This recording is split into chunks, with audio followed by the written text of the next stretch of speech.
There's a lot happening there. AMD put out some numbers that really were really impressive to Wall Street. And the stock's just ripping here. We also want to talk about NVIDIA and their deal with Corning. We can do that with Kunjan Sobhani, Bloomberg Intelligence senior semiconductor analyst. Kunjan, AMD, the street likes what it heard. What did you hear and see with their most recent earnings?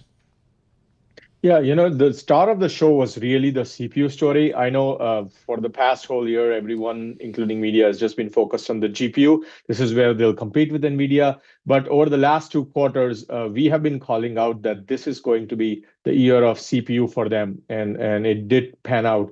What's really stood apart was they almost doubled, or actually exactly doubled, the TAM for CPU in less than a year than what they had given the numbers just like 9 months ago.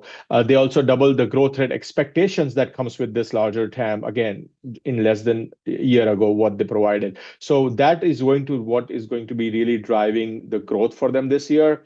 The GPU story, again, is just a 4Q26 or a 27 weighted phenomenon. So this is what is really driving past all the expectations that people had on the street in terms of revenue growth for their overall data center business.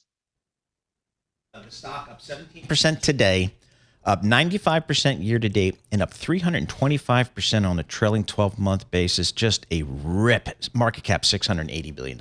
I'm so glad you bring that up because it has handily outperformed NVIDIA, which of course has become of the benchmark for chip and AI. So when it comes down to that, Kunjan, is it fair to compare AMD to NVIDIA, or are investors kind of doing themselves a disservice by always using NVIDIA as the benchmark for AMD?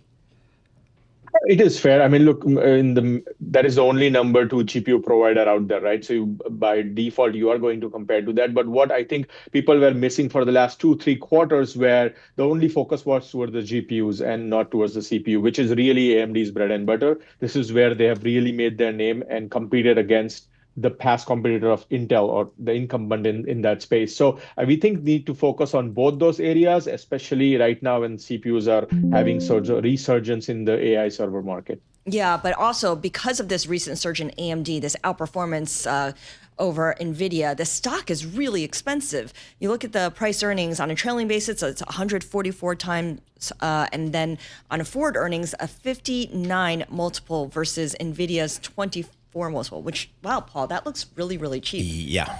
So, Kunjan, in terms of valuations, what needs to change for AMD, or can it continue trading at these lofty valuations? Well, so remember, they are just starting with they will be just starting with their server level AI GPU solution shipping in second half, right? So when we compare the same stage when NVIDIA was also enjoying a very rich premium multiple. So I think as they start ramping these products, as we get into 27, 28, there would be some normalization expected. Hey, Kunjan, also in your space today, NVIDIA has bought $500 million worth of rights for shares in Corning as part of a partnership to expand artificial intelligence infrastructure. What do you make of this deal?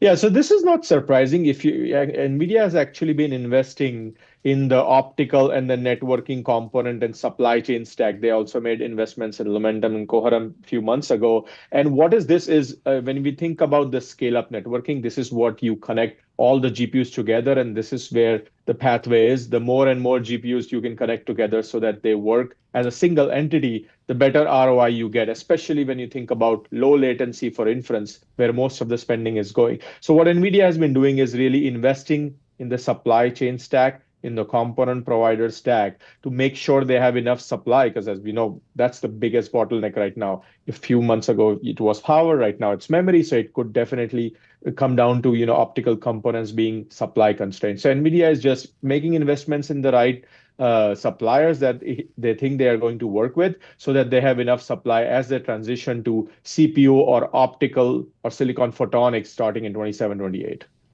I mean, NVIDIA has a lot of cash to throw around. Yes. So $500 million would be a lot for a normal company, but not for an NVIDIA. How long can it continue doing this? Kind of throwing out $500 million there, $2 billion there, to companies within its ecosystem. Is there a natural limit to this?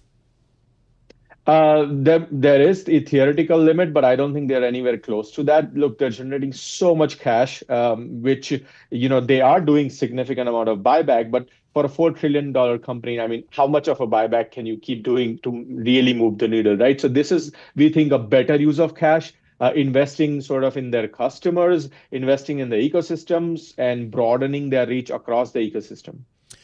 All right, Kunjan, thanks so much. Appreciate that. Kunjan Sobhani, senior analyst. He covers the semiconductors for Bloomberg Intelligence. He's based out there in our San Francisco office, Pier 3 in fantastic the views. Bay. Yeah, fantastic views there of the Bay Bridge. It's all very cool out there, right down there in downtown SF. Looking at the market here, just ripping.